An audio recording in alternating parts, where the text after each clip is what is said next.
Well, today we have with us not only a star, in my opinion, but a warrior. If I could assemble a biblical image of Deborah in the Bible, the great warrior woman of God, I would think of Star Parker, who we have with us today. And Star is on the front lines of doing everything she can to change the cultural direction of where America is at and where it should go. And we need this more and more in our country today. And so it is an honor to have with us Star Parker. And just so our audience knows a little bit about you, you are the founder and president of CURE. The acronym stands for? The Center for Urban Renewal and Education. And you have had quite a bit of success with this, because if I remember right, you made some impressions even upon President Trump and his administration, and beyond that. Can you explain a little bit about that? Well, that's starting from a year ago, and then I'll go backwards with you. And thank you for having me with you, because this is exciting. And especially now you said, you're like Deborah. Good, because that's what people say. You're aggressive. I'm like, I like yes. Deborah was aggressive. That's then when they say, oh, they have all these things they want to say, I always pick Bible characters to say, well, that's their personality too, so I appreciate that. Yeah, actually, President Trump wanted to fix the inner cities. He ran on it. He told the world that he was going to fix the inner cities. He asked black people, what do you have to lose? Even though they didn't vote for him in major numbers that year, he still wanted to fix the inner cities. So I was one of the folks on a task force trying to help shape that, what that should look like. It ended up where Senator Tim Scott and Senator Booker put in the tax bill an Opportunity Zone Initiative, that's right. Yes. And so in that we were able to identify all 8,700 broken zip codes. And I'd always been through CURE about that little lost sheep, because God liked that little lost sheep, and we wanted to help them recover their lives, put them on a path to where they could be healthy and whole in America. So I was able to do that. But he also put me on a commission. It is a civil rights committee for the state of California, and we answer to the city, to the National Civil Rights Commission, which is where they look for race disparities. And so in the new appointments that Trump made for the state of California, we were able to push through to study the impact of AB 5 on minorities. I know there are a whole lot of people that are very upset that that's what we're studying, but we thought it's worthwhile because a lot of folks are in the gig business. A lot of people want to stay independent of working for a union, so it's been really fun. This is the first I've heard of this, and I have to tell you, being a native Californian, and the fact that we know that Trump came here for various fundraising events, but he never really campaigned here. I know that he went up to the farm area near Fresno, and that was a big deal because he met with farmers. It was a small gathering, but he released the water back into the custody of the farmers, which was amazing, rather than have it go out to the ocean. Right. And but other than that, I just thought Trump didn't have any involvement whatsoever in California. But you're he had saying a lot that he of had a plan. involvement.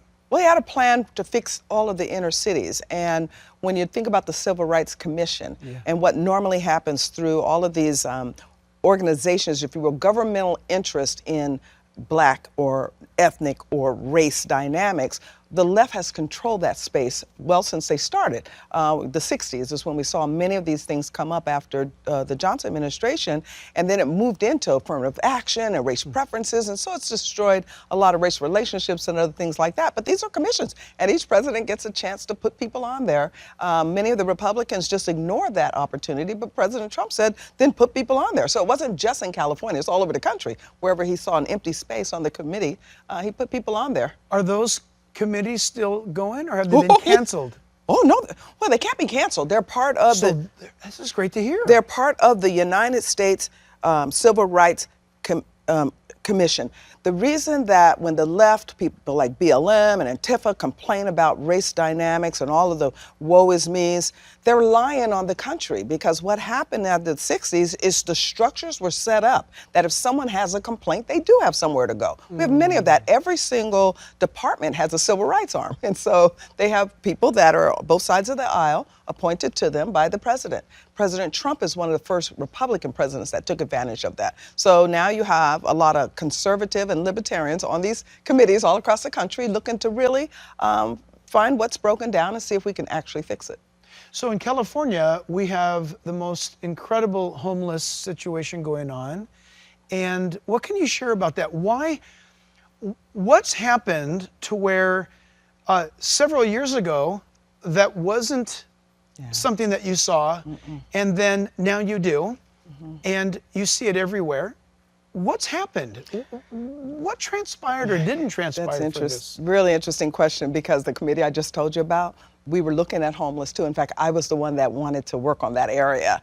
And then when it came down to the vote, everybody else that was more center right was going toward AB 5. So I threw my vote there and we won by 1 vote to study that. But homelessness is my passion area for a variety of reasons. Not just my brother has lived on the street for 25 years, but you know my background, because when I came into your church and talked about, you know, what God delivered me from and to, the criminal activity, the drug activity, the sexual activity, he's such a fulfilling God. Like, he knows to go get that little lost sheep, and he knows where we are. And so he does that with the homeless as well. But the challenge and what changed was that the right looks at homelessness mostly through a Christian lens, that person is a unique individual and has something that they can contribute to society. They just got lost. So let's go find out what it is. There might be drugs, there might be alcohol, it might be economic. It could be that they're mental problems, or it could be just they're disabled.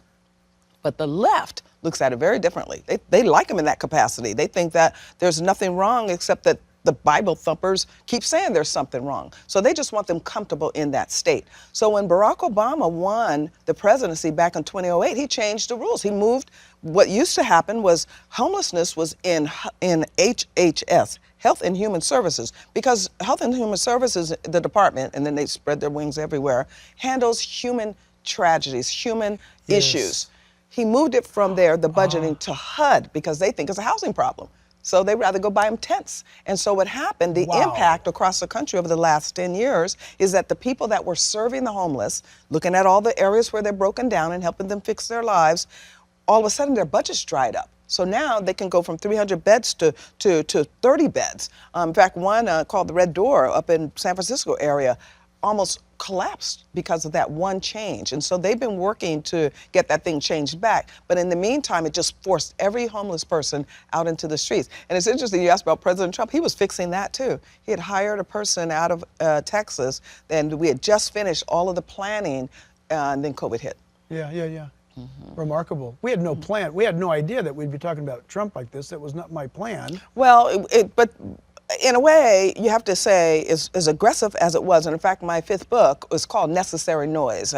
He inflames the culture war and why this is good news for America, because he did inflame it. And there are many instances we can see through Scripture where God would choose a total heathen to change things, to get his brick against the wall and make you make harder choices, or even know that there's a challenge. And so he did some wonderful things in that time. And I think that even today, that the baton was passed to these folks, these pagans, to show people just how dark it can get. Both were administrations that I think were very welcome into our society, because we reached a point we just couldn't go on like we were. You know, I've been in Washington in and out for 25 years, and my cure policy is in Washington, D.C. It's not just a deep state, it's a dark state, and it's nowhere near what the founders had in mind. They really wanted a limited role of government, and now government's a quarter of all of our budget is only on these poverty programs, which are people programs, and we don't want that. This is not where things should be, but most Americans, especially Bible-believing Americans, were just ignoring the obvious. It didn't touch them, so they didn't do anything. They didn't put any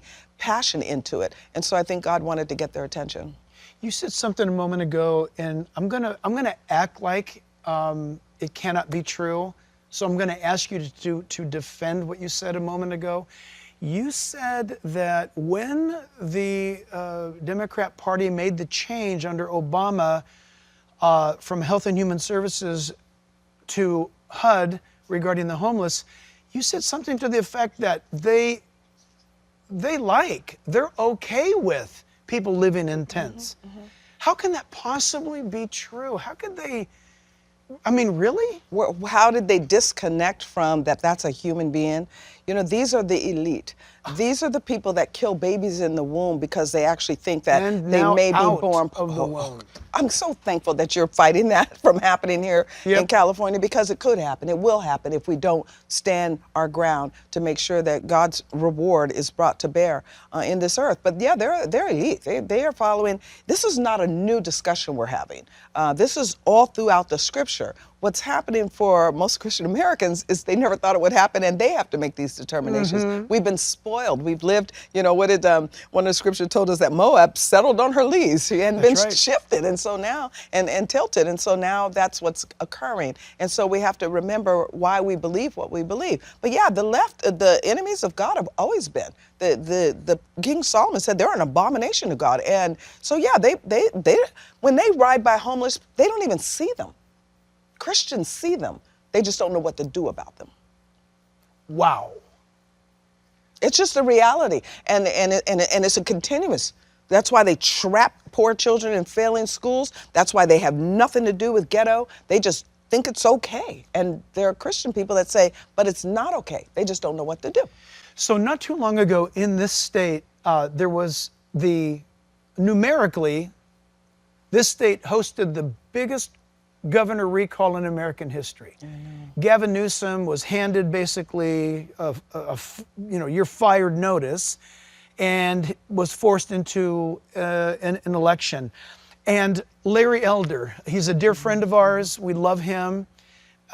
Larry Elder got more votes than all of the other candidates combined, and Larry Elder had that front position because he had a plan. And one of the things that blew my mind and I loved about what Larry was saying, and it kind of just rings true to what you were just saying a moment ago.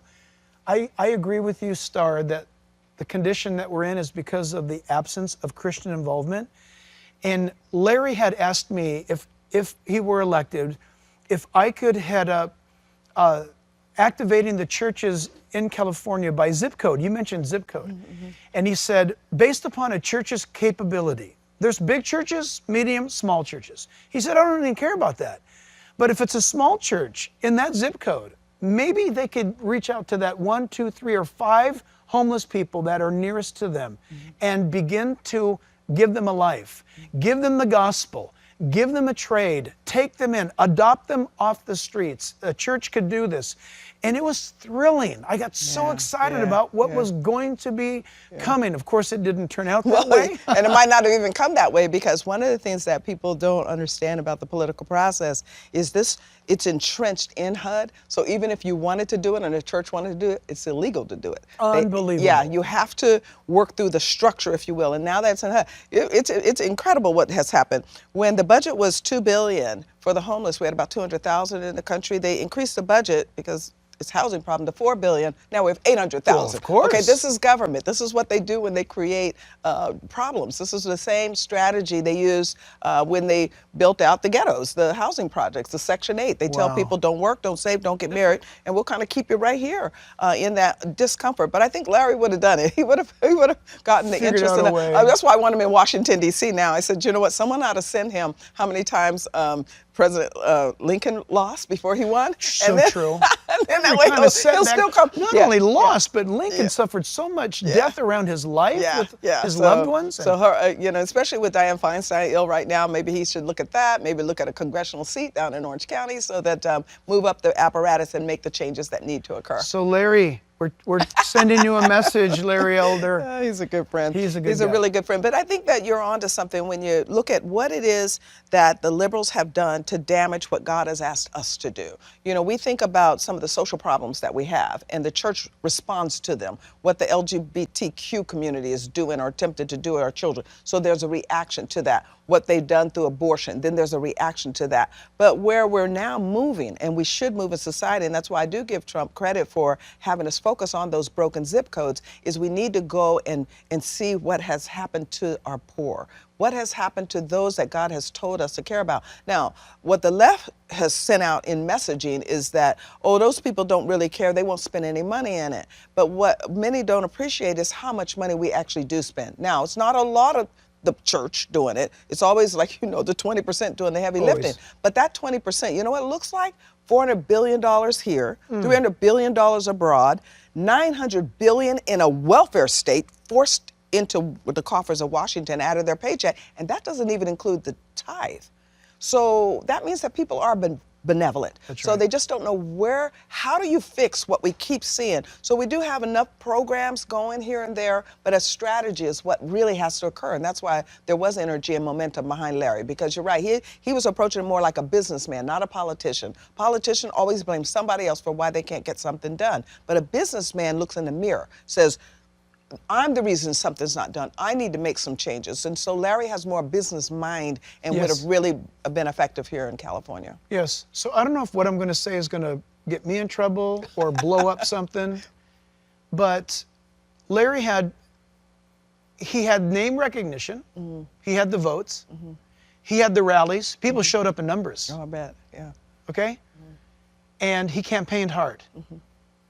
But the party that he represented with the R in the end of his name, they didn't get behind him.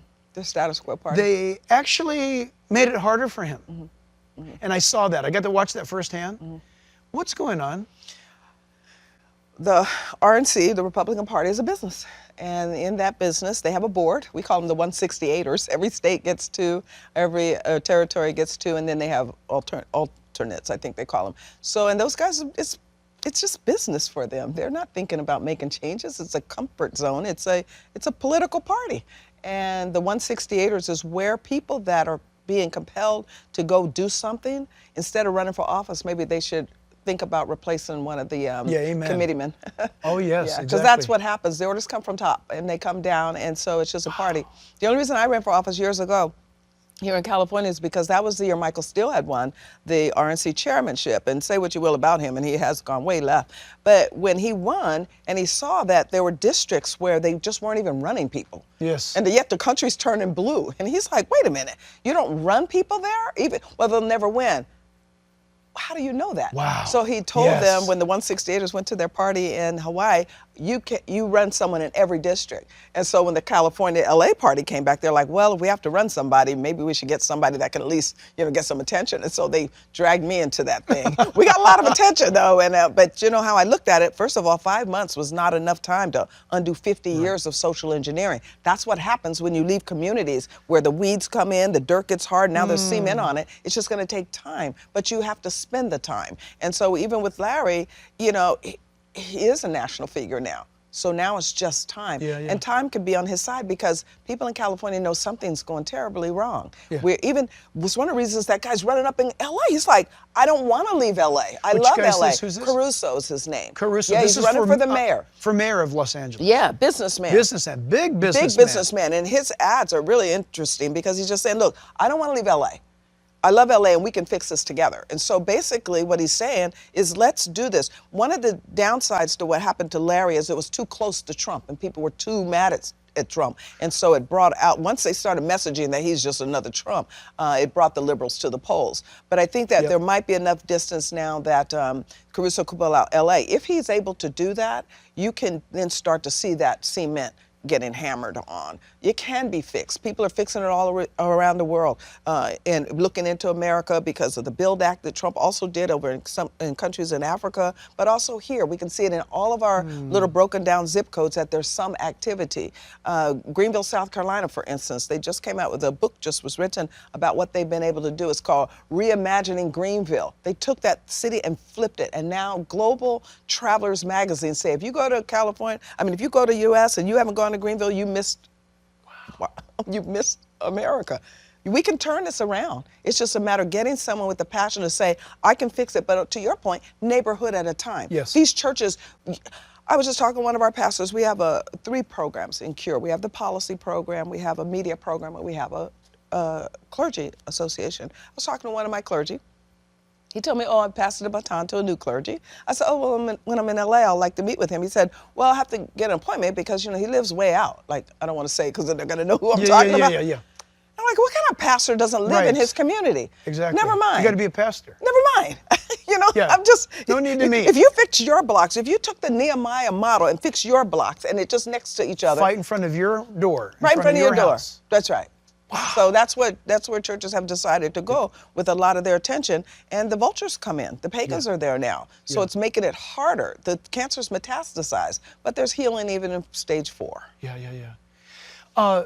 So it's been said, and there's been those who have said it, that California, that they have hope for California because it's gone so low, it's gone so down, that there's no further place for it to go. I want to believe that's true. It's not true. But I don't believe it. I think it could go much worse. What would you say needs to happen in California? Because you have great insights to what's going on, what's wrong, and what could be right. What does the average Californian need to do if they don't want to move? I have to tell you, could I move? I could move. I've been pastoring this church for over 30 years. Yeah, well, hypothetically, right? I mean, I've pastored here for more than 30 years. I could go, but I don't want to go. No. And I'm not going to go. I'm not either. Yeah. I work in D.C., but I'm not leaving California. God called California. Most of our cities are named after saints. This is the place to be free. You know, every time I come and you see the ocean, it reminds me of that poet that said, when I just see that orange skew over the horizon, my sense of possibility returns. We know what that means as Californians. We've just let it get away from us, and we need to take it back. So it's a war. And I don't think that everybody's going to need to leave. And in particular, when it comes to property taxes, one of the initiatives by a Republican here in our state keeps our property tax so low that if you can get a house, you can keep your house, even when you age in your house. No, this is just going to take some fight. And most of that fight is you and leading your congregation to say, no, it's not about the economic conditions for why we might leave and go somewhere that's just brutal, that doesn't have what we have in terms of freedom and beauty, but it's because of that freedom and beauty. God wants us to fight for his land, and we need to do it. And we're dark, but that's why the light has to shine here. I love what you just said. It's so encouraging, and maybe it's because I'm a native Californian that I say this, but very few people know what you just said, that most of our cities are named after religious figures and our saints. For example, Sacramento is referencing the sacredness, sacramento. Oh, wow. Sacramento. This is the only state out of all the 50 states that have mission stations that Father Sarah established to preach the gospel. That's right. It's the only state in America that has the El Camino Real, the King's Highway, King Jesus. But what is good is always under attack. I mean, you can't say anything. Star Parker cannot say anything that is good without it being attacked. Same goes for me. But what do we expect? Here's the thing that I wish and hope and pray that Californians wake up to. That this state's worth fighting for. Well, people are going to criticize us if we take a stand. So what? It's worth fighting for. And technologies, right here. Computer, aviation, right here. Gold rush. It's here. It's an incredible, it's freedom, and we're losing that freedom, and we have to get our passion to want it back.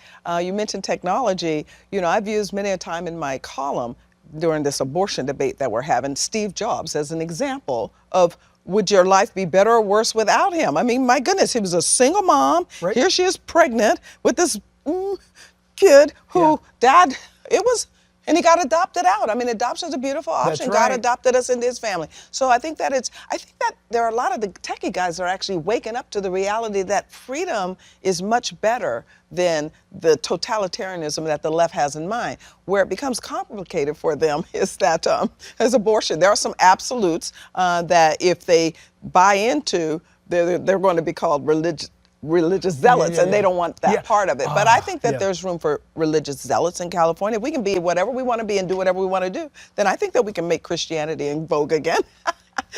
I think it's wonderful, frankly. What's very cool is the fact that in fact, just last night I had a chance to speak to about 300 young people, and I'm very encouraged.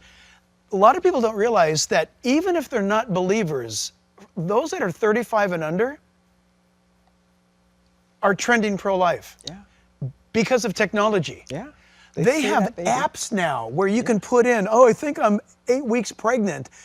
There's all kinds of apps that show computer-generated design activity of what's going on the inside. Yeah. And this is changing people's minds. The younger generation's very pro-life. We just need to get them to vote. Well, now that's a different issue. People have to change their voting patterns, but the Republicans are too lazy to go out and say, here are the absolutes, and so you know it's almost become meaningless to many. But it's interesting that not only are they becoming more pro-life, we're starting to see them want to think about marriage again because they're coming from all this brokenness. You know, the baby boom generation tried it all and it's left wanting. So I think that we could see a shift, especially with that major young youth, you know, because they've experienced the hurt, the ugly. They're seeing that nothing is going right anywhere in our society, while liberals will just keep saying, well, let's just do it more. And they're like, no. And they actually care. They care about their neighbor, if you will. They're social. And so in that social state, they want to do something. So the job of the church is to be the organization set up to help them get that done. Exactly. That we've always been, but now we got a lazy about us, and now God's waking us up to our first mission, our first love, to get back out there and help the least of these. Yep. So I think that's what politicians have to do. That's why I was so glad to see you helping Larry. That's what they have to do in Washington, D.C. And there's a realigning that is going on. And even though it's dark, where sin abounds, grace much more abounds. And so when we grab a hold of that and stop becoming the complaint machine, which is happening, and it's firming up inside of the party of the right, we can't allow that as Christian conservatives. Are you kidding? God is gracious. He's full of compassion. He's alive. So why in the world would we want to think that, woe is me, everything's over? It's not over whatsoever. Star, what would you say to the Christian community that says, oh, you know, wow, it makes a lot of sense, Star, what you're saying, but we're Christians and this is the world and this is not our home. Heaven's our home and we really don't get involved in anything like that because it's dirty. It's the world. Right. But it's not the world. God created and wants us to create. We're here for a purpose. We're to fix what we see is broken in our immediate lives. It's not about dismissing it and saying, well, I'm going to turn it anyway. What about that lot of life that you have right here? Right. You didn't ask to be here. God put you here. That's why even on abortion debate, it's like not every woman can get pregnant. So the fact that you're pregnant, honor being a mom, even if it's 1 minute, and then you turn that child to someone else that will raise them. So no, I look at everything as an opportunity. And those people that want to escape, especially the ones that say, oh, well, you know, God's coming. Remember when the economy fell apart and everyone was losing their homes in Orange County? And oh no, that meant the rapture was next day. I'm like, maybe you should read either some history, maybe you should travel around the world and see that. No, the fact that you lost your $500,000 house. Just go across the border here. What I do every time I get depressed, I'd take a trip to Italy, where they were doing the catacombs and going way down to where they were stripping skin. You know, I remind people and myself of how, remember when God called Nathaniel, he said, there's purity. He said, that guy's really good. Yeah. You know how he lost his life? They stripped his skin off. Took his skin off. So don't, really? You live in Orange County, California, you're depressed talking about some rapture. I just laugh at them. I don't even have a word to say to them. So true. Oh, I love it. Go adopt something. Go do something. Instead of watch TV, you know, these are the same ones that sit there and watch all that secular stuff.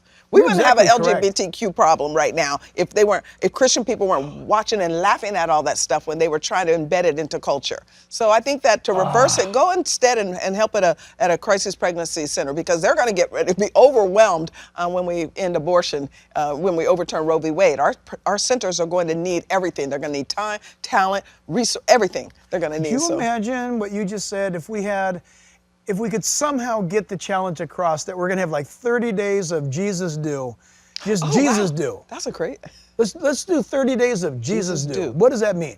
Okay, no technology. Let's get up, let's get out.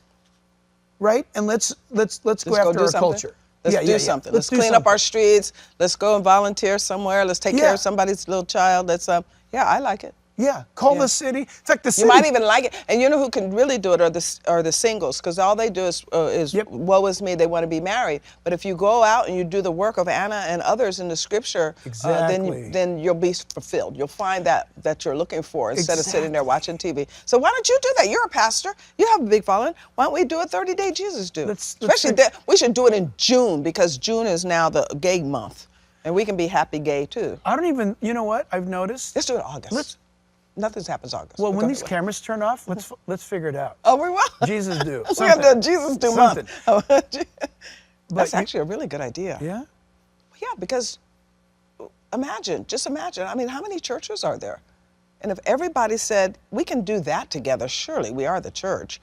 And every Christian, I mean, a third of Americans still go to church, well, when their church is open. So that's 100 million that do that. So 100 million people in their various states on 1 month just doing something that they think the Lord would appreciate. That could actually work. Imagine if somebody like Star Parker could even craft an assignment where the Jesus do thing is pick one of these 5 things for your church or community. Oh, I got to give some thought to that, because one of the ideas that we have at Cure is charity tax credits. You know how you get deductions when you give your offering or give donation, but in our broken zip codes, in areas that really need attention, if we could get charity tax credits to where people volunteer in there and or they give money in there, that's dollar for dollar, just like they have their per child tax credit. That's So cool. we haven't gotten that to law yet, but the discussion continues. Yeah. And every time there's a political turnover and Republicans in charge, you just try to get your ideas into something that they're already doing. So that's an idea that we have been trying to move forward. And, You know, it comes to mind that what we're talking about is what the early church did in colonial America. The early church was the epicenter of the community's activities. government got in our way.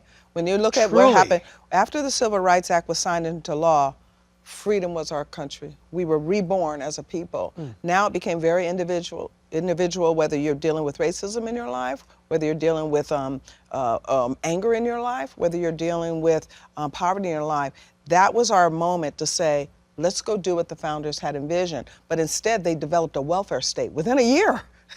A year later, the government's like, oh, no, your churches are not doing what you used to do. We're taking over this. And we secularized everything. And over time, it just got to where it really corrupted our society. So now we have, energy problems. We have the hard, dangerous energy is overwhelming. The creative energy, just in pockets though, but it's fixable. It really is. If we, as a body of Christ, focused on it, it is fixable. And then we can take it from the government again. It's hard to pull it out now because Right. 7 out of $10 that comes into Washington immediately goes out to a person through a program.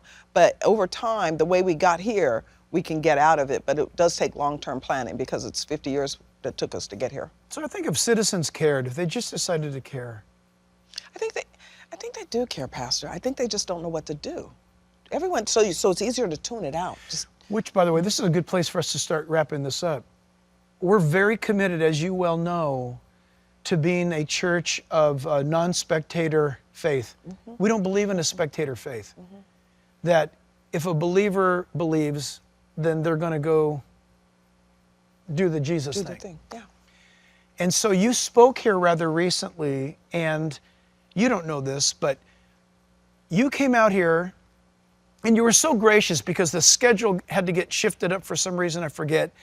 You came out like about 4 hours ahead of schedule, and you delivered a message that was to Come Back California, I believe it was, or whatever that special event was.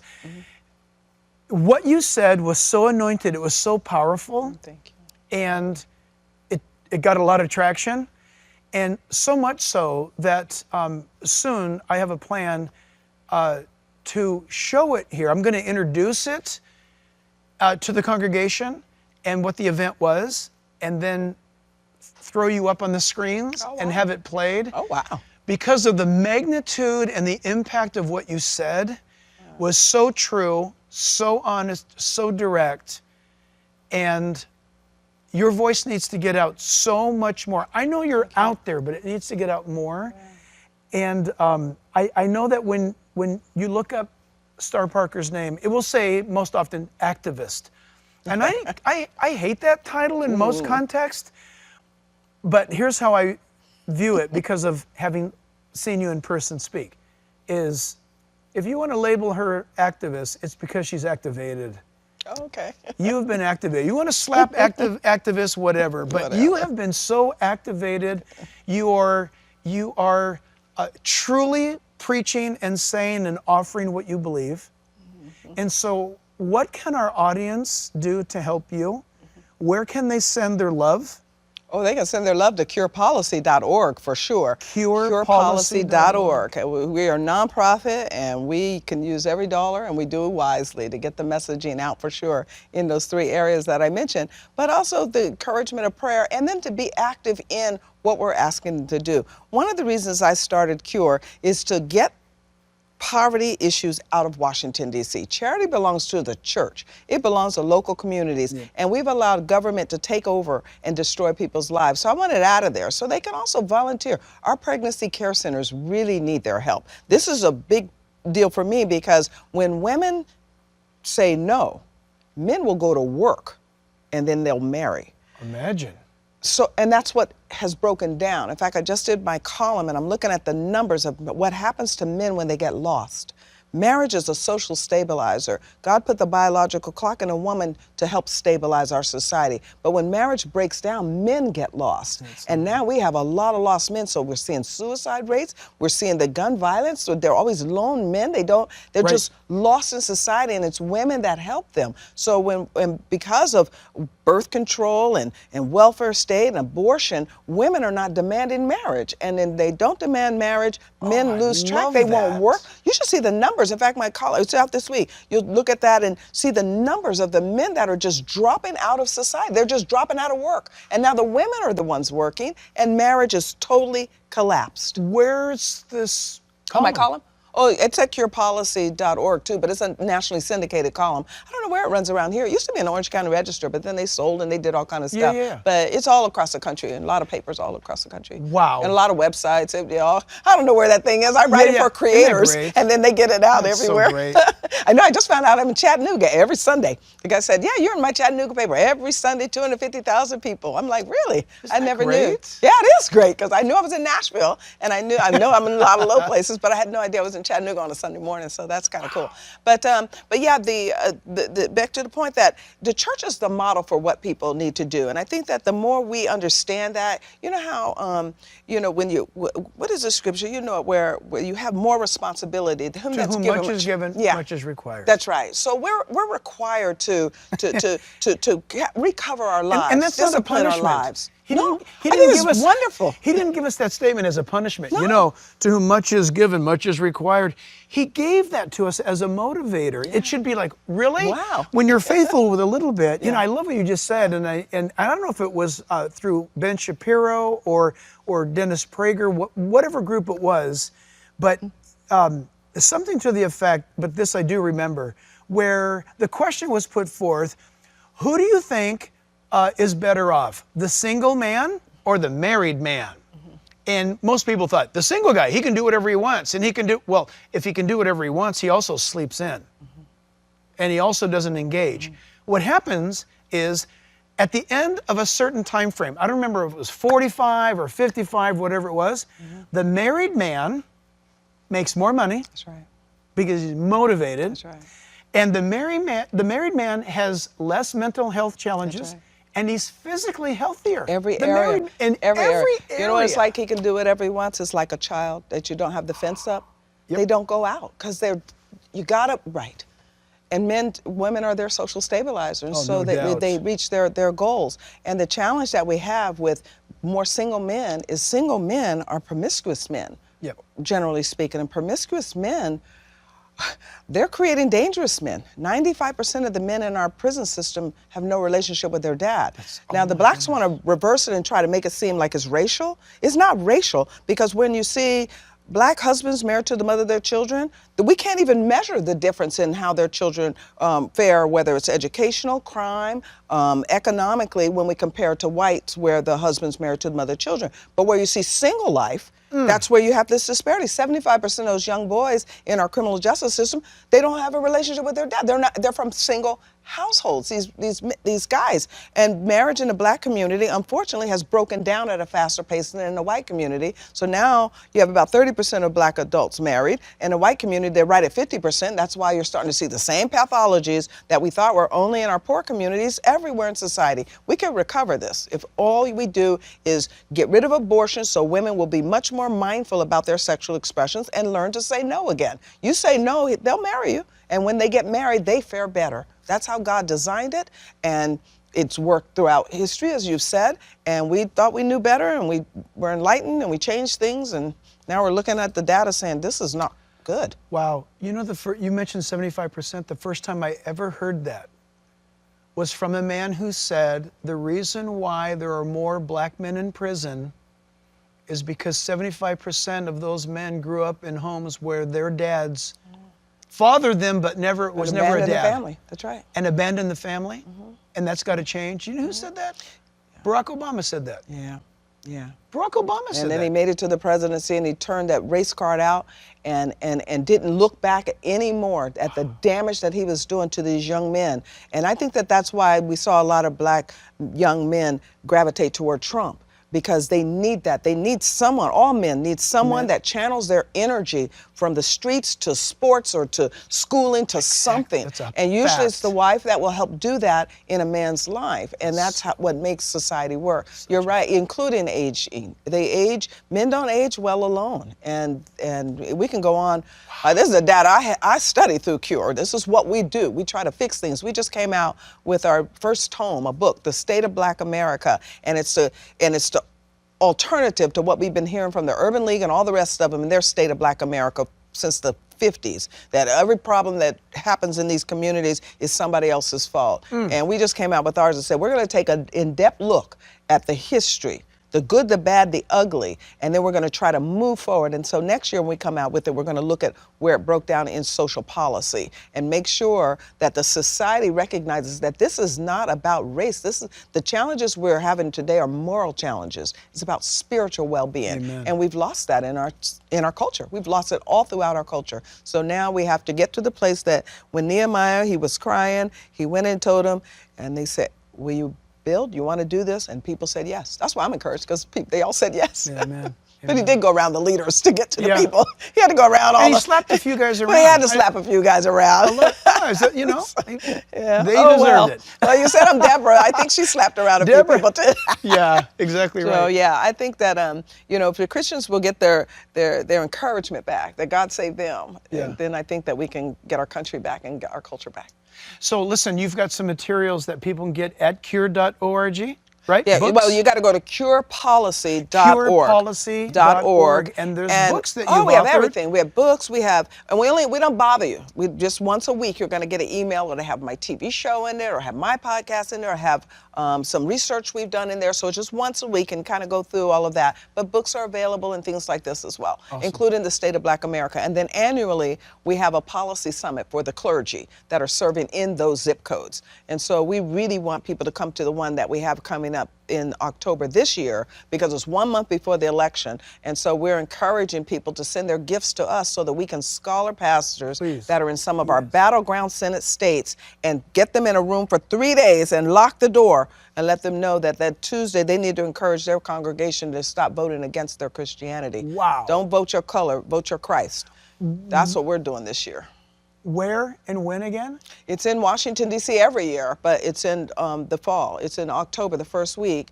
But this year, we're really pushing in to get pastors that are from those different states to come in and listen to this regular diet of what has broken down, and in particular, for their congregations, and how it is imperative that they do what you do on Sunday. They inform their congregations, say, you know what? We love God, but we're voting against him. And we need to stop. Don't worry about whether it's a D or an R anymore. Just go and vote your values. Biblical worldview values. That's right. That's right. So that's in October for us. Amazing. So, yeah. Well, you guys, Star Parker, so send your love to curepolicy.org, curepolicy.org. I would love for you guys to respond to her website, because she mentioned the word sponsorship to get leaders to this conference that they can make a difference in their community. That's how we're going to experience things changing in America. Two different ways. Revival will take place within the church. It's the church that must be revived. When the church is revived, the culture is changed. If you study revival in history, that's exactly what happens. She mentioned Nehemiah a couple of times. That's exactly what happened. And that's what the hope for California is. It's in the church. It's not in the State House. It's in God's house. And so please remember, pray for Star Parker, support Star Parker, curepolicy.org. Awesome materials there. And Star, it's great having you. Thank you. Love your boldness. God bless you, Love your Pastor. clarity. Thank God you. bless.